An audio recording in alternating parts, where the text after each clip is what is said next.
Hello and welcome to the War Report. Now, this is a bit of an interesting week since, there's been some things that are big, some things are slow. So there's not really a main theme despite the title, but I just cobbled some stories together, and of course we don't have any viewers yet. Oh, our first viewers arrived, so I suppose we can get right into the stories. Now we're going to start with a very big week in Syria, both very good and very bad, both very white pilling and very black pilling. We'll start with the black pilling first, even though I think that's a bit of a stretch to say like it's doomsday-ish. So Israel downed a Syrian bomber on Tuesday morning that was attacking ISIS and Al Qaeda positions, just jihadist positions in the Golan Heights. Now, Israel said they were violating the 1974 de-escalation agreement. After the Israel took the Golan Heights, 67, and there, of course, was the 1973 war that led to more tensions. And then internationally, they signed the 1974 treaty to de-escalate and kind of leave the Golan Heights as an international area with UN peacekeepers, which really prevented a lot of conflict. So good job, UN peacekeepers. You've done something right for once. But Damascus claims they were honoring the 1974 agreement.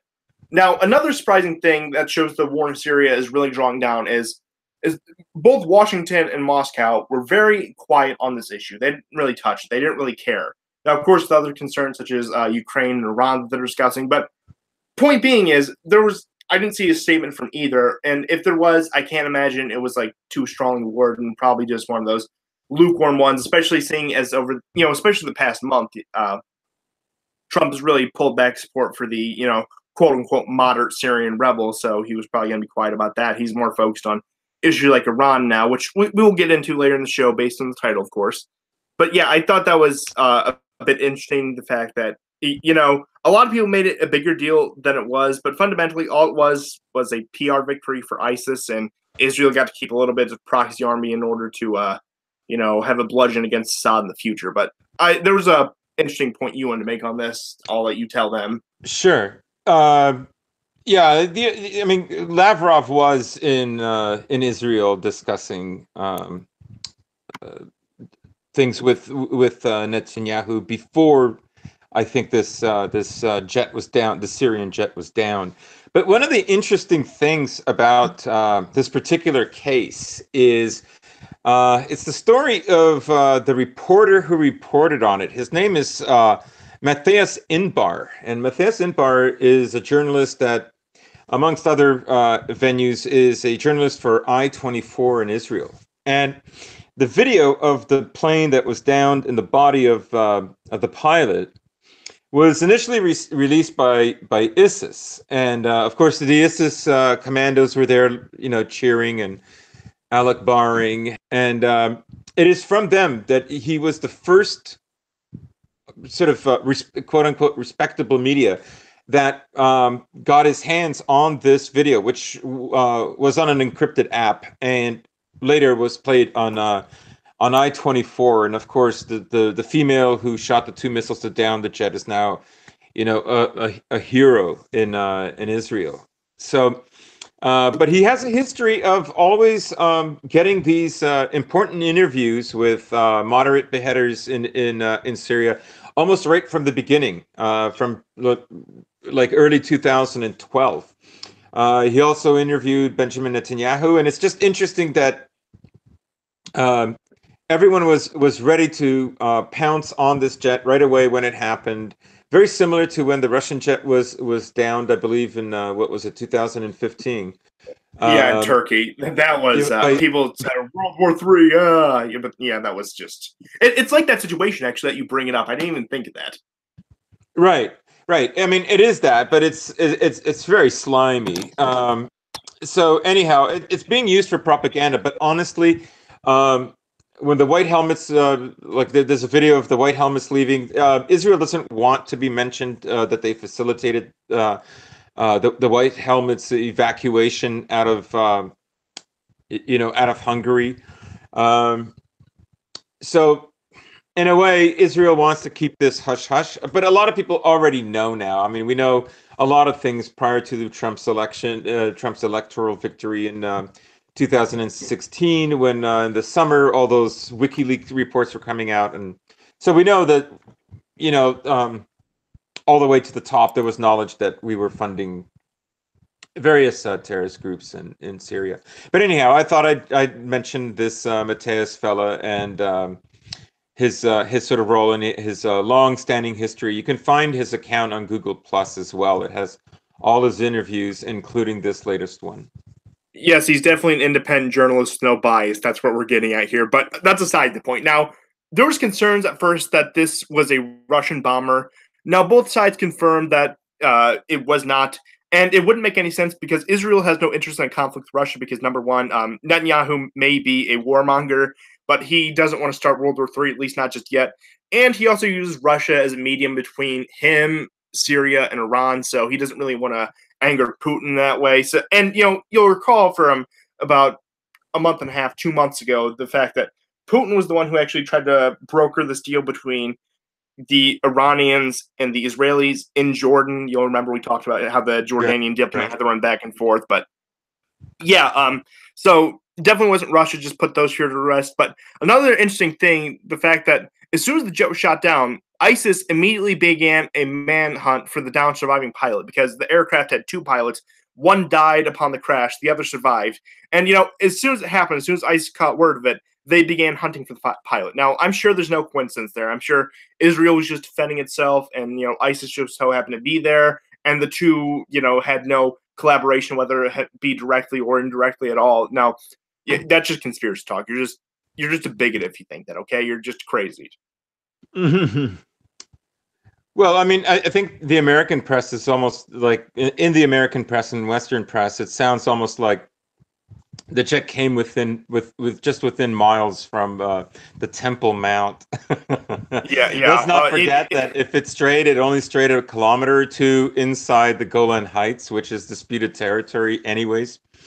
I think it's stayed into the de-escalation zone and not even the Golan Heights. Yeah, you're right. Actually, you're right. It's only I think Israel made some claims that it was the Golan Heights, but I think that's just them being greedy. So,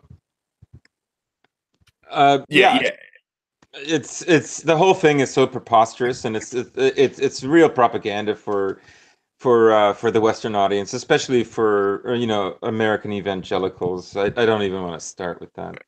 Yeah, and as we've basically been discussing for the last 7 minutes, Israel nor Syria, neither of them wanted to start a conflict, but Israel wants to keep a buffer zone between the two countries and use the groups such as ISIS, al-Nusra, al-Qaeda, name any of those groups, as leverage over Assad, possibly to get the Iranians out of Syria, or just keep him on his toes and keep him weakened, so he can't present a formal challenge, a former geopolitical challenge to Israeli interests in the future. So, yeah, people who are thinking this is going to be, a repeat of 1967 or World War III are really blowing this out of the water. I mean, I can understand, like, to the untrained, I'm not trying to sound pretentious here, but I can understand somebody who just looks at the stuff in the periphery or, just hears about this in the morning news. They don't really keep up with it, why they may be concerned. But if you're here, I'm just here trying to put those concerns to rest. And this is really the new norms. Like I said, both sides are afraid to initiate conflict, but will occasionally throw jabs at each other.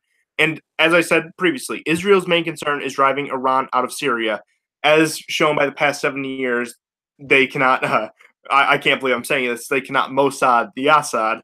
So they've kind of given up on that, accepted his rule over Syria, and then they just said they want Iranian influence out, but are actually willing to tolerate Russian influence. So there is somewhat of an agreement there.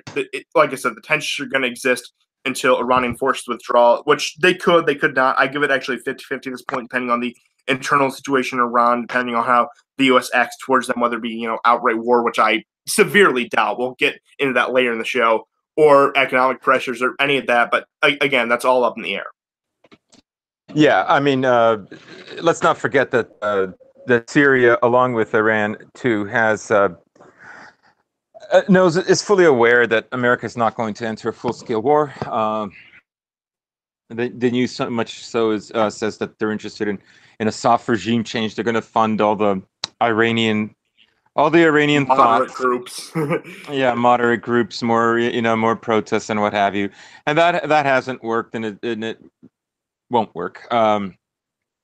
So, the Iranians in Syria, well, the Syria is well aware that there's not going to be catastrophic war over making Iran leave. So, and the truth is, one side is losing its fighters who are rapidly leaving Syria and will go to rehabilitation classes somewhere in Sweden or Canada or Germany, and they'll probably And then have be like redeployed to a Yemen. free subscription to Netflix as well.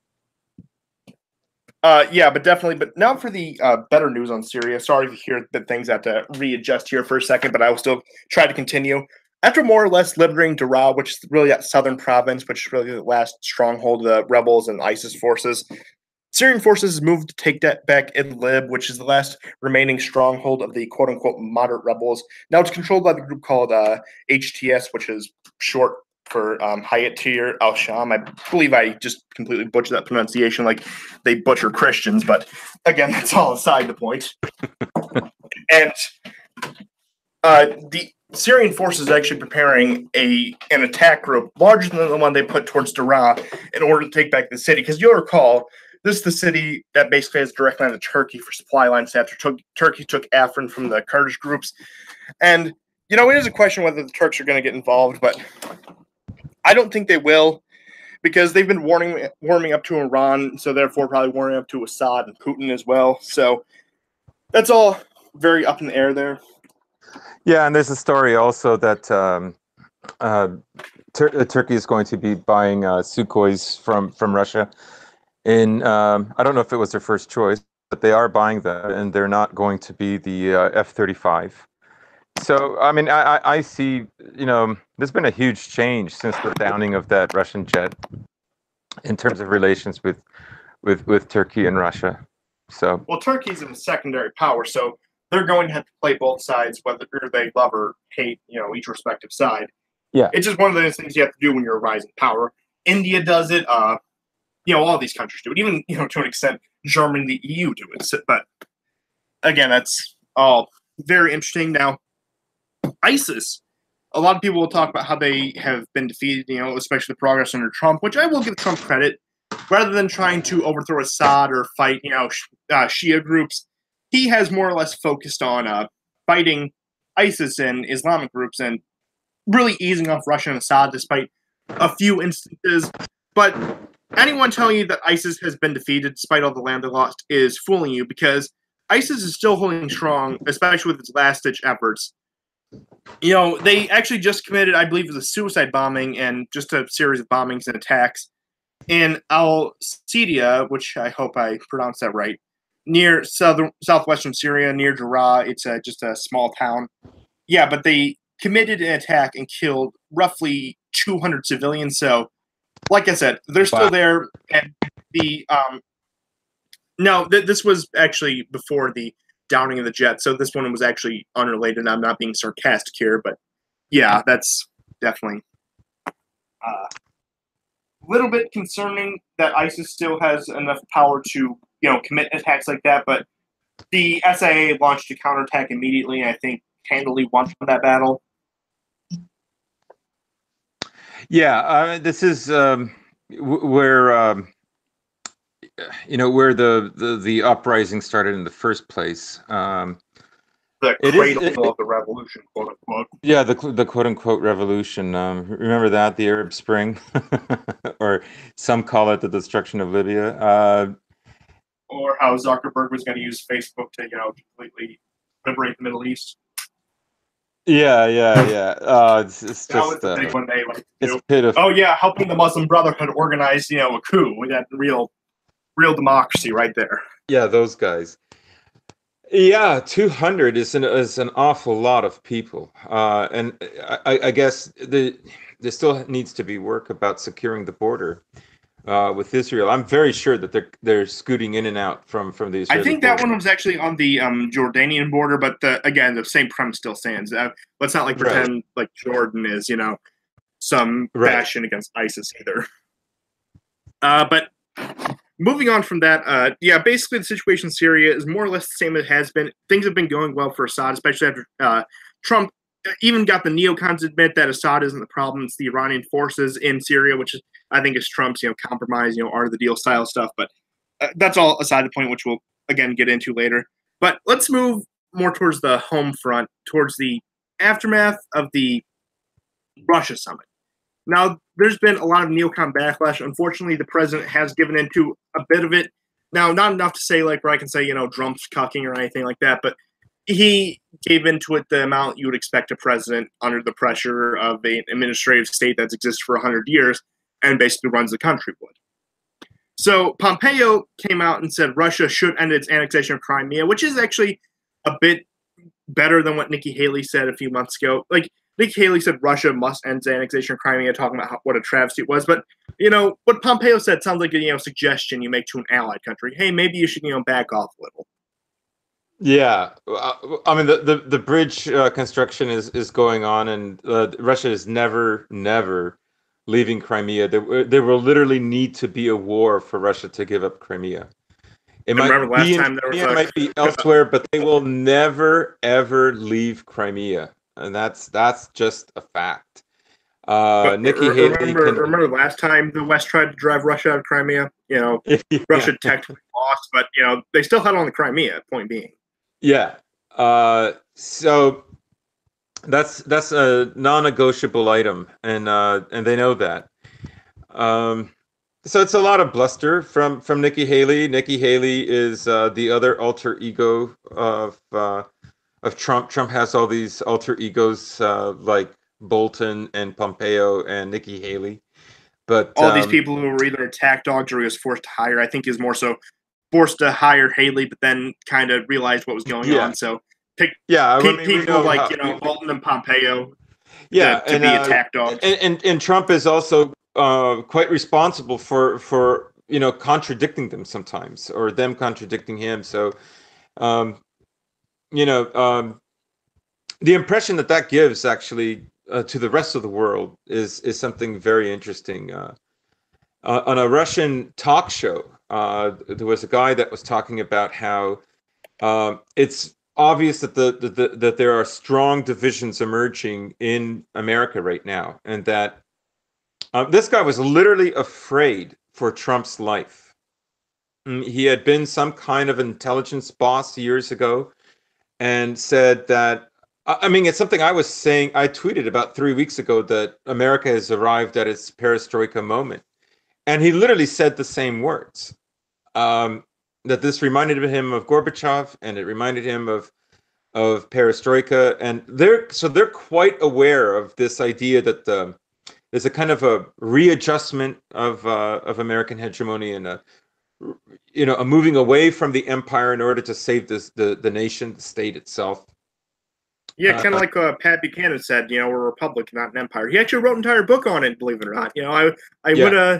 I have that on my reading list. I haven't gotten around to it, but from what I hear, it's great. But again, promotional things aside, I wish they were paying me, but unfortunately they're not. But yeah, I thought that was interesting that Pompeo was actually a bit soft on it.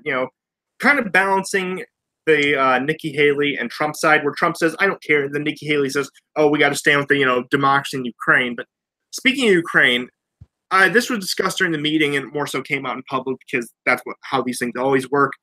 Trump disagrees on eastern Ukrainian territories, such as you may think the Donbass, Luhansk. I think Luhansk is part of the Donbass, but you get the point, on having secession referendum similar to Crimea. And Trump, after that, loosened some aid to the Ukrainian government. Now, I don't think this is, again, World War III. Like again, a lot of the black voters, they will come out and say, Trump is a neocon, blah, blah, blah, blah, blah. You've heard it all before. But this is something to be expected. Trump really has to, throw some bones to the neocons in order to get other agendas done, whether it be on other foreign policy issues or even domestic issues. So I am not happy about it, but I actually said, I said on Twitter that this was frustrating but not blackpilling. Yeah, just a day or two ago, there was a meeting in Germany between Russian, Ukrainian, and German and EU figures to discuss everything from an increase of 10 to 15% Russian gas going to Germany and Europe. So that would go from 17 billion cubic what have yous to 25, and that Ukraine would also play a role. So, Ukraine will have to play ball to some degree. I'm sure they want inclusion in this, so they have a lot of the infrastructure to begin with. So far, they haven't been able to deter Russia by cutting off some of those pipelines that lead into Europe. That's something that's been going on since the start of the war, or a little after the war started in 2014 in Ukraine. Um, so yeah, I mean, the, a lot of these actions seem cross-purpose, and that's, I think, because there's a lot of transition happening right now. Yeah, definitely. And like I said, with Ukraine, I wouldn't be surprised if these Eastern Ukrainian regions actually seceded by force. You know, considering the fact there's been an off and on civil war for the past 4 years. I wouldn't be surprised if they actually, because the Ukrainian system, like, yeah, they may get back into these Western countries, but Russia also backs these rebels. And I think when it comes to a proxy war, the Ukrainian people are eventually going to see that, oh, we're more similar to the Russians despite our rocky history. We're a lot closer to them. I mean, you have a lot of ethnic Ukrainians in Eastern Ukraine who are more pro-Russian because of historically more Russian influence. So I think they're going to secede whether the West condones it or not. It'll probably be by force at this point. But again, that's all wait and see. And frankly, it's a conflict, half a world away. So I'm not too concerned. But this one is actually a bit. It sounded bad on the surface, but it made sense, and Trump played it really well. I'd say it's a masterstroke in terms of domestic policy. He delayed his invitation to Putin for a meeting until 2019, until after the mule over. You know what? It's even better because if the probe produces nothing and then Putin comes over, the meltdown is just going to be spectacular. That was the neocons are happy that they delayed the meetings since they think there's some comes out and hits them. Oh, I'm sure Vladimir Putin went down there. I tried to meet with him. No, I'm selling out my country. So I think Putin is fully aware of what's going on. I think that's actually prevented a lot of conflict. Now, if Donald Trump actually was doing all this stuff himself, nuclear war by now, but seeing as be Hillary Clinton, even though she would have played along more with it, whether it be any office, there's just because they're so entrenched, like I said, the past 100 years. But the way he is juggling his base, his detractors, and the media, it's not an ideal situation, but considering the circumstances, it could be much, much worse. Yeah, I would agree. Now, we're going to jump over to China now there's going to be kind of some overlap from the EU story. I thought was a win, not just symbolic, but actually we actually got a pretty good joke in it. So the EU has caved Trump trade tariffs and everything, and agreed to import more. That's what just plain as Trump. It's not like he cares that Russia has pipelines. It's just other than buy from the U.S. than Russia want to make that profit. And then this one, I thought soybean is emasculating the Europeans even more, which will make them even more capable and lower industrial tariffs. Copy, so I'll be right back.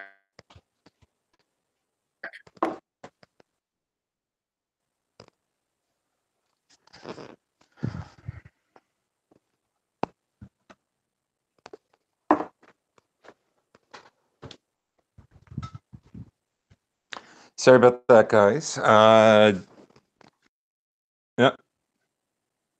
There we go. Okay, how are we now? Good. Sorry about that, everyone.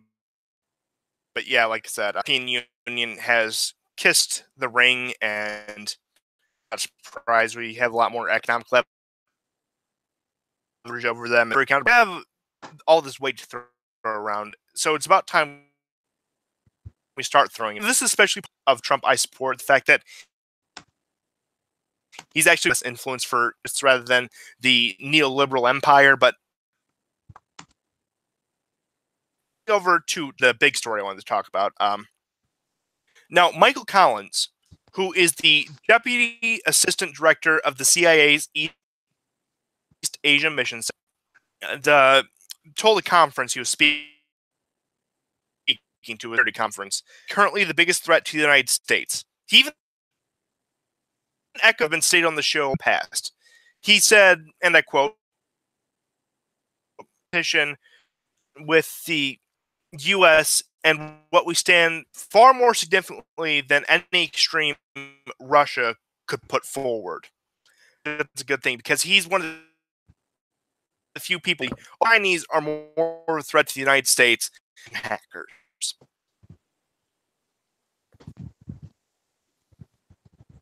You still there?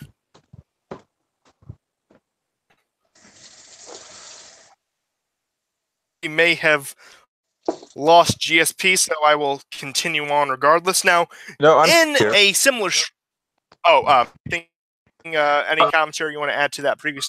The last bit you cut out, it was choppy on my end. I'm not sure about how everyone else heard it in the chat, but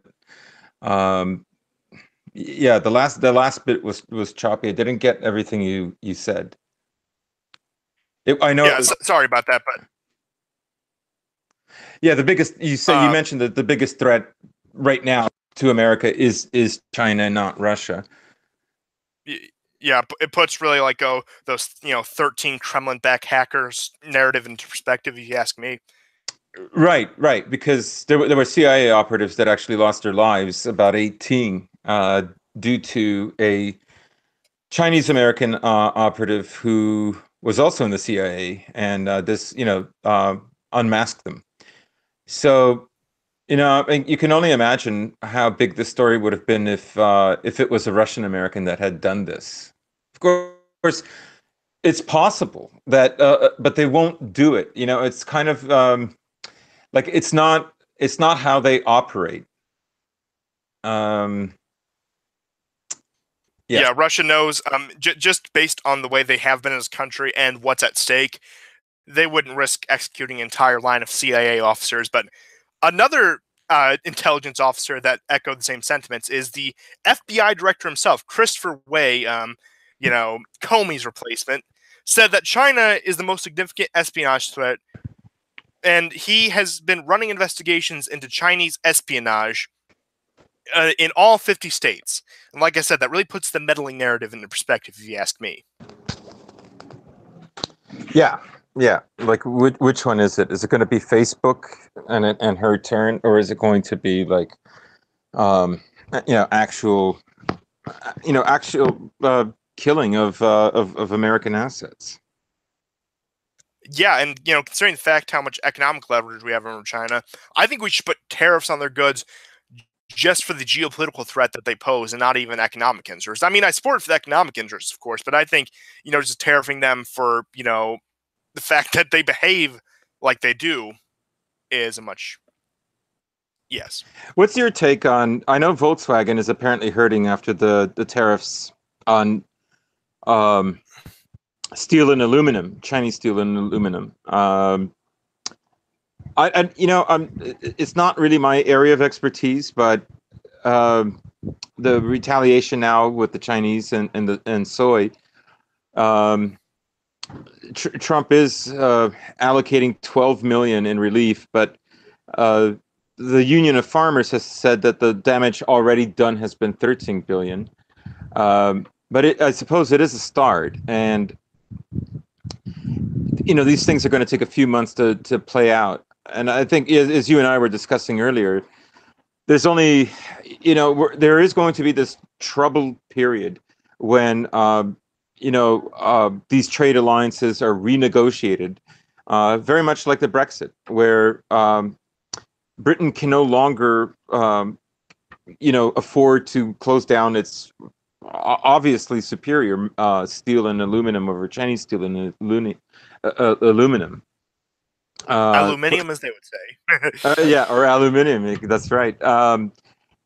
So, nations have these vested interests in their national industries, and they can only cope so much with, say, a small number of people that profit over this, or that it helps them. Ultimately, an era of protectionism is warranted and does have to come back, but the road is going to be bumpy. Like we shouldn't think that we're not going to deal with some goods, some items, maybe even skyrocketing in prices in the first initial year or two.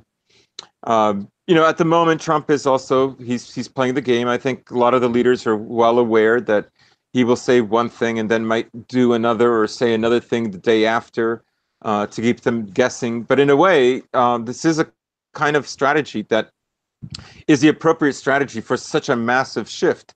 One of the reasons that that Obama wasn't going to do that, or Hillary wasn't going to do that, or even if any Republican other than Trump was elected wasn't going to do that, was because they weren't interested in making this shift. Yeah, I mean, basically all other viable candidates besides Trump really stood to benefit from the neoliberal global order. But just another shift on the EU, this is more on the political side.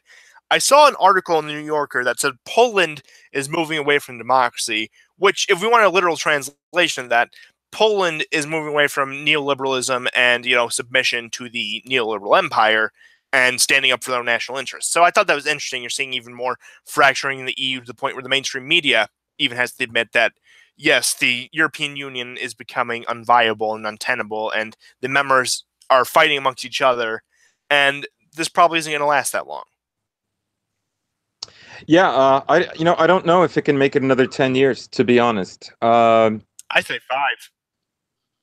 5. And I'm being conservative, it could be even shorter than that. If it stays, it's going to be redrawn dramatically. It's going to be very, very different. In a few months, Britain will be leaving, and expect more kind of self-assertion from countries like Poland and Hungary when that happens.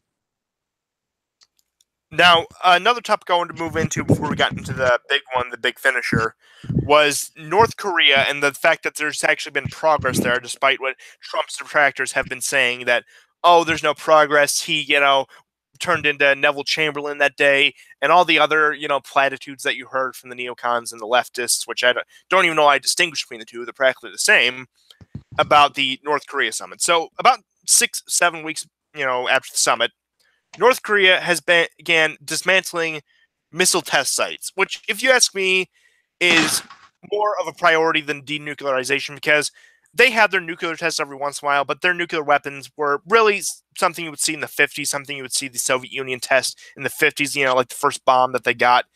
And it's really the missiles that have been flying over China and South Korea, and even, well, not China, but Japan, and some have flown over China, that have caused concern and what really brought Trump to the table and really what he was concerned about. So I think that's pretty good, that the fact that even mainstream media outlets are being forced to admit that there's progress being made in, after the summit.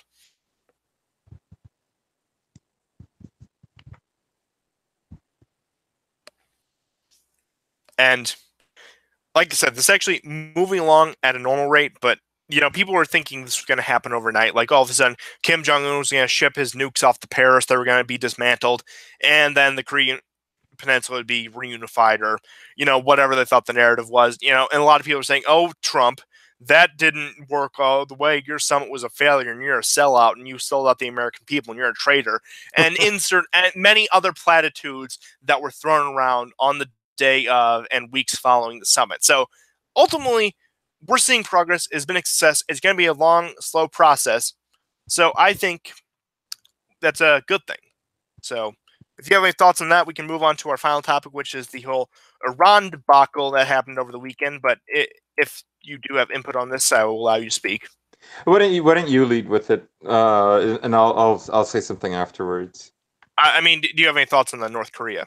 Oh, North Korea. Sorry, I thought you meant Iran. Yeah, like we mentioned on the last show, this is going to be a slow progress. The two other biggest players that I think in the next 5 years, you're going to see that the three big players worldwide are going to be China, America, and Russia. And that is going to be the new world order, as it were. I personally think Japan will overtake China, but that's just me. Yeah, well, I mean, I don't think they're going to go quietly into the No, night. of course not. They're going to be a reality for quite some time. I say that because to stress that Europe will become less of an influence in all of this, as will other regions. And so these three blocks are in the process of negotiating. And I think one of the reasons why it's going slowly is because it is it's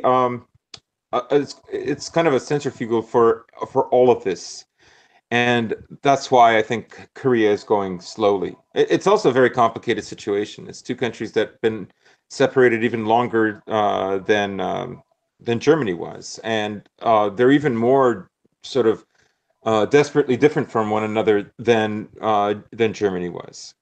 So, you know, I'm not in the least bit concerned that things are going slowly, and as you say, there is some progress. So, um, and this is a lot more than just denuclearization. There's far more to it than this. Not the least of which is trade, but also buffer zones. Like how is this going to be managed? This is also like, for all we know, this is also China's bargaining chip as well. Russia has a play in this as well. So it's going to take a long time. But I agree with you. I mean, Korea was like, it was always a threat once a year, and that was all hype. Um, North Korea extorted money from South Korea. That's how it stayed alive, but was by making these threats. Literally billions of dollars over the last 40, 50 years have funneled into North Korea this way. North Korea isn't going to kill the goose. So just to put things into Oh, of course perspective. not.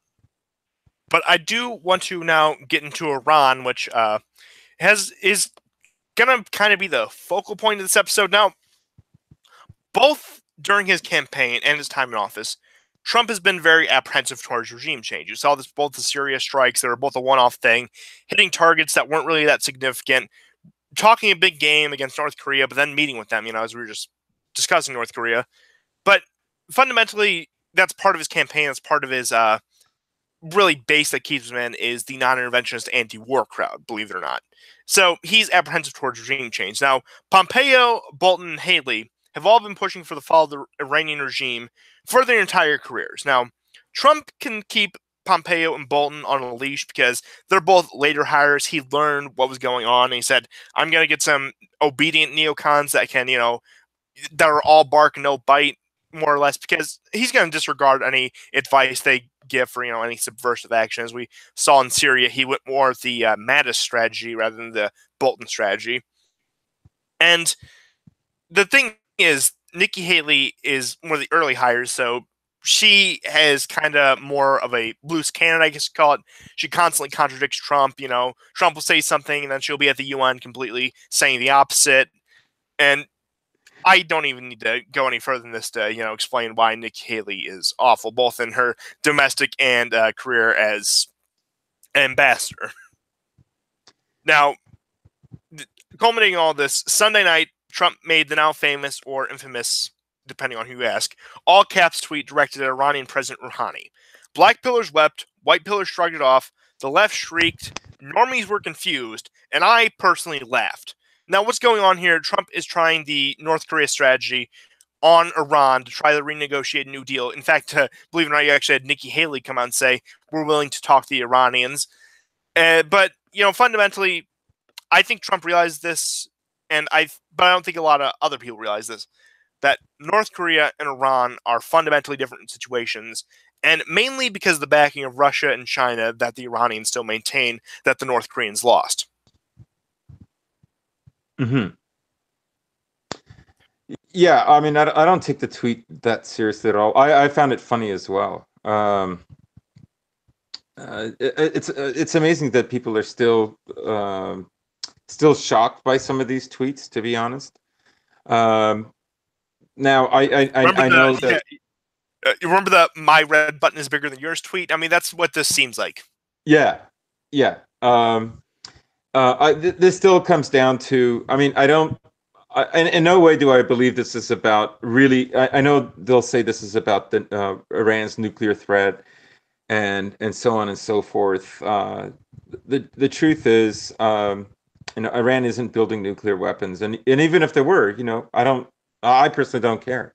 Um, this is about hegemony in the Middle East, and it's an understanding that there is a massive shift taking place, and the usual powers like Saudi Arabia and Israel are strong as they are.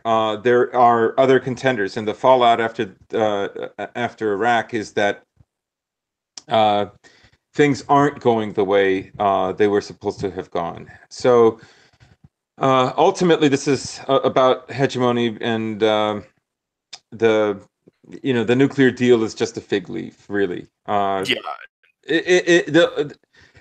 There is none of these demand. Even if Iran met all the demands, it still wouldn't be enough. Ultimately, what they want is a liberal Iran that is part of the neoliberal world order, and so on and so forth. They don't even care.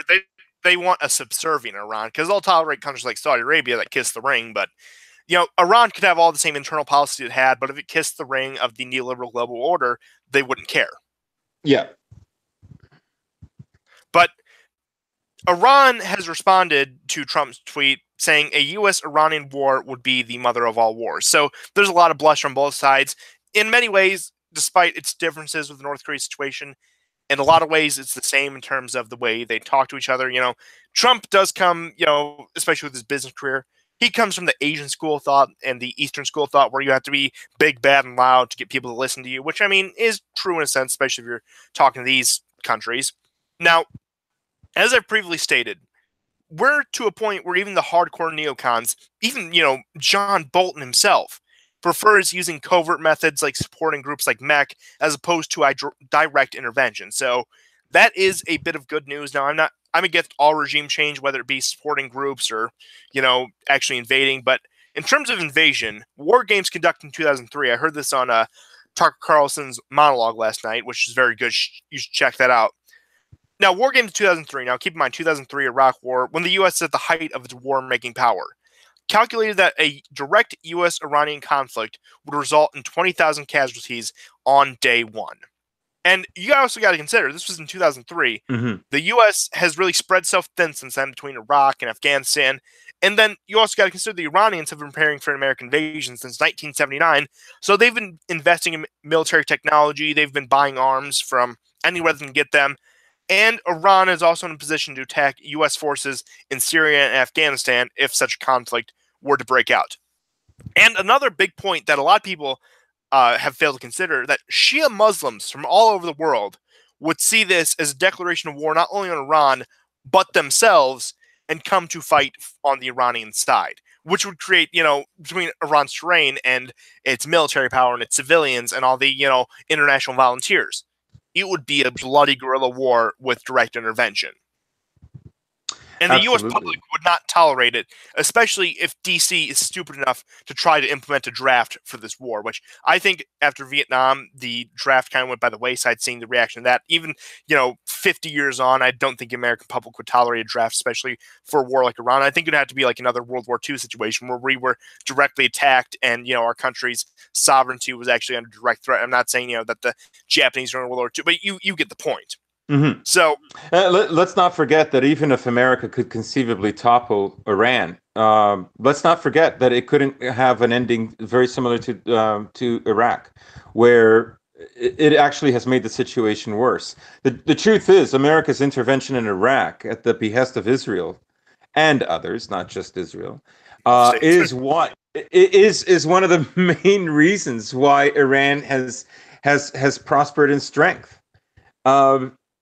America did this to itself, and I don't. The American public too is not going to, like. I would say 15 to 20,000 is the limit. Like, if in a year 15 to 20,000 American soldiers, military personnel, are killed, Americans are going to want out of that war. Yeah, we lost 60,000 in Vietnam, but that in one day, the American public, there would be an outright revolt, I think.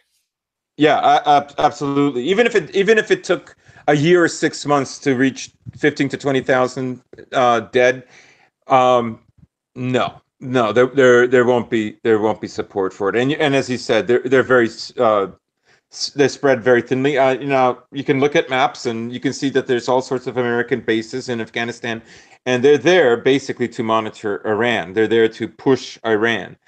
But the truth is, they don't have anything to break Iran now. Like, unless they blockaded the Persian Gulf, then And I the think naval presence, the naval presence we'd have to take out of Asia, all that leverage we would lift up on China in order to fight this war, China would run rampant in East Asia if we did that.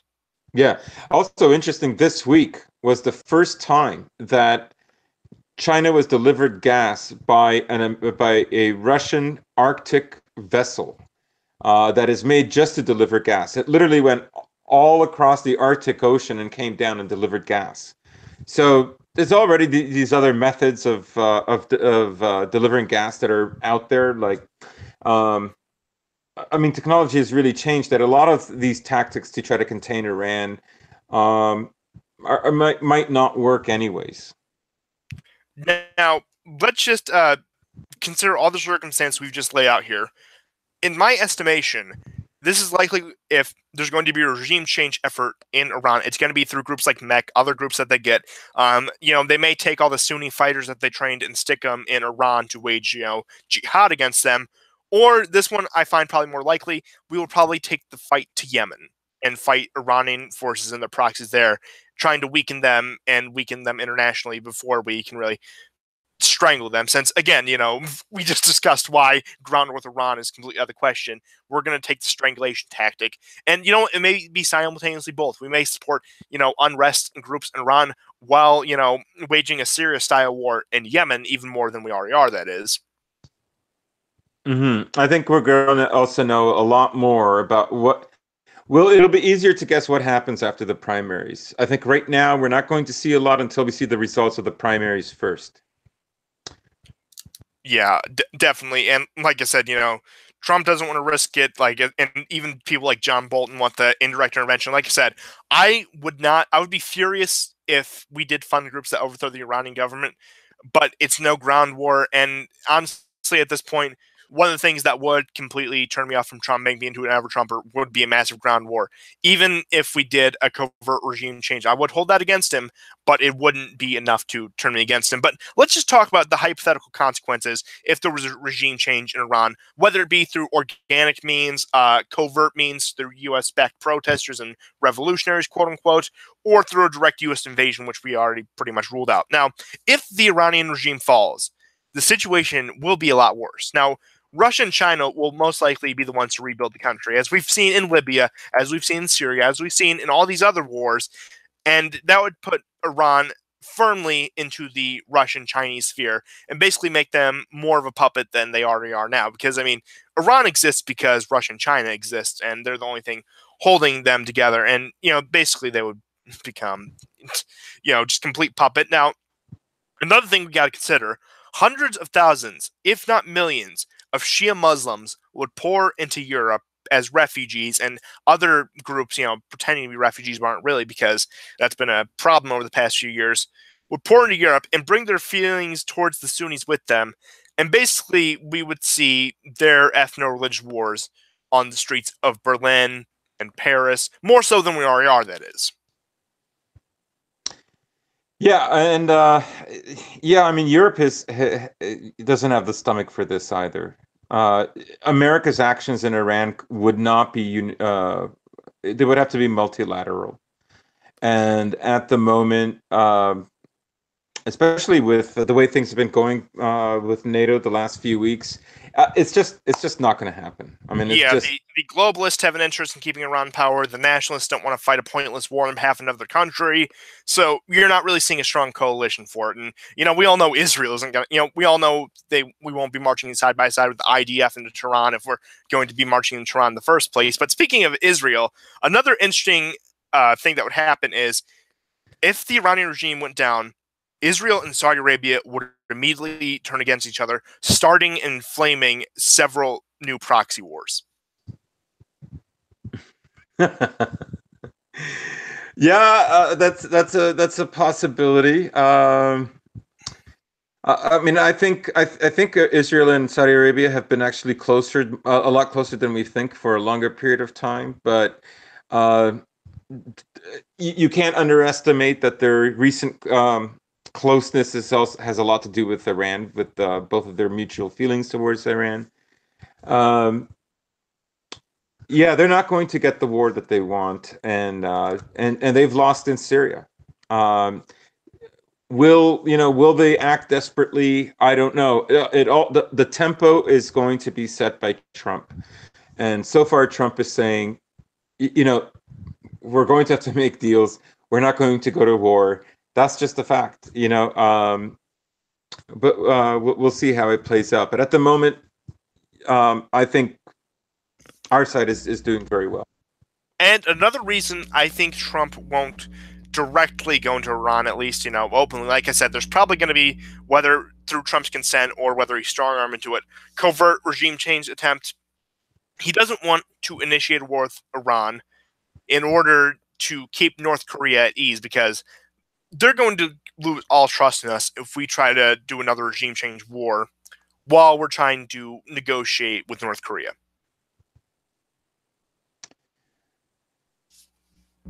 Hmm. Yeah, I would agree with that. Yeah.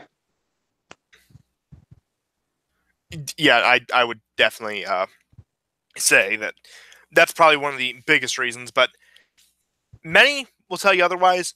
But I do not, like I said, anyone talking about ground war in Iran is either a crazy Zionist like Jacob Wool, or just a black pillar, Yeah. or just a leftist. It's most likely not going to happen. I will be very surprised to happen. I will not be happy either. But just given the circumstances, especially now, at least in Trump's first term, there will not be a ground war with Iran. Now, we may be able to strangle them out economically, not saying I necessarily agree with that, but time will tell. But don't be too concerned about it. Yeah, I think we're even going to see like the heavy duty lobbyists, the Jewish lobbyists, the Israeli lobbyists in America. You can't say that. I disavow. They're going to. I think they're already seeing it. There's been a massive shift that has happened, and the way we've discussed already, Trump is very much a system of all of this shift, not so much the cause of it. Of course, the only way you could have beaten Hillary or any of one of those dopey GOPs was to go on the platform that he did. So, and I think a lot of the liberal order is very upset by this. I think they're very threatened. But I think they're going to, if they don't do something crazy, they are going to try to eventually try to negotiate with him, especially once the whole impeachment nonsense proves itself unsuccessful. Yeah, just as a final thought for the show before I closed out, if you want to be concerned about anything, it's probably going to be Yemen. Look out for a false flag near Yemen, like one of our Navy ships gets hit. That's probably what it's going to be, or there's some humanitarian crisis. There's some gas attack in Yemen.